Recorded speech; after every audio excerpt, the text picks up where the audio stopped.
வணக்கம். இன்றைக்கி நம்ம பார்க்க போகிற சமையல் ஒரு சூப்பரான சட்னி ரெசிபி தான் பார்க்க போகிறோம். இட்லி, தோசை, ஊத்தப்பம் எல்லாத்துக்குமே அருமையாக இருக்கும். வாங்க எப்படி செய்யலாங்கிறத பார்க்கலாம். ஒரு பேன் எடுத்துக்கலாம்.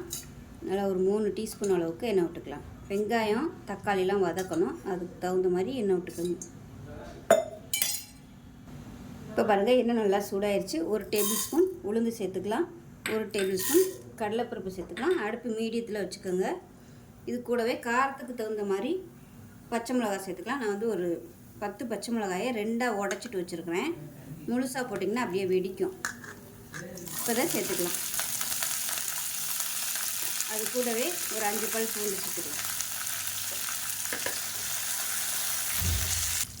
இப்போ இதில் ஒரு கை அளவுக்கு சின்ன வெங்காயம் சேர்த்துக்கலாம். இது சின்ன சின்னதாக இருக்குது, அதனால் அப்படியே சேர்த்துக்கிறேன். பெருசாக இருந்துச்சுன்னா ஒரு 15 சின்ன வெங்காயம் சேர்த்துக்கோங்க.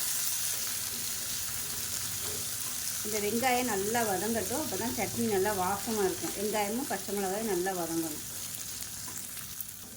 இப்போ பாருங்கள், வெங்காயம் நல்லா அப்படியே கண்ணாடி மாதிரி வதங்கிருச்சு. இந்த ஸ்டேஜில் மீடியம் சைஸாக ஒரு தக்காளி சேர்த்துக்கலாம்.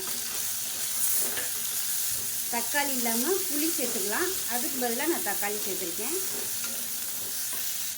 இப்போ தக்காளி லேசாக வதங்கிருச்சு. ஒரு கை அளவுக்கு கொத்தமல்லி சேர்த்துக்கலாம். இப்போ இதில் ஒரு 2 ஸ்பூன் அளவுக்கு துருவன தேங்காய் சேர்த்துக்கலாம். தேங்காய் ரொம்ப சேர்க்க வேணாம். இது சும்மா ஒரு பைண்டிங்காக மட்டும்தான். இந்த அளவுக்கு சேர்த்துக்கிங்கன்னா போதும். காமத்திடலாம் கேஸு. இப்போ இதில் உப்பு சேர்த்துக்கலாம். சேர்த்துட்டு நல்லா நைஸாக அரைச்சிட்டு பார்க்கலாம்.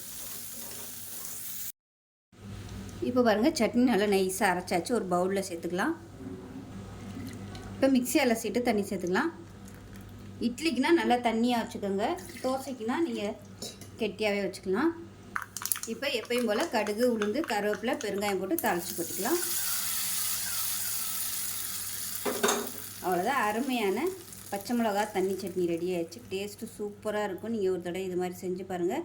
தேங்காய் போடுறது பதிலாக நீங்கள் பொட்டுக்கடலை சேர்த்திங்கனாலும் நல்லாயிருக்கும் டேஸ்ட்டு. ஸோ இட்லிக்கெலாம் சாப்பிட்டு பாருங்கள், சாப்பிட்டுக்கிட்டே இருப்பீங்க. நல்லா காரசாரமாக சாப்பிடணும்னு நினைக்கிறவங்க இந்த சட்னி சாப்பிடுங்க. சூப்பராக இருக்கும். ஆனால் பச்சை மிளகாய் மட்டும் நல்லா வதக்கணும். அப்போ தான் உங்களுக்கு டேஸ்ட் நல்லா இருக்கும். ஸோ இந்த வீடியோ பிடிச்சினா லைக் பண்ணுங்கள், கமெண்ட் பண்ணுங்கள், சேனலை சப்ஸ்கிரைப் பண்ணுங்கள், பக்கத்தில் பெல் பட்டனையும் ப்ரெஸ் பண்ணுங்கள். நன்றி.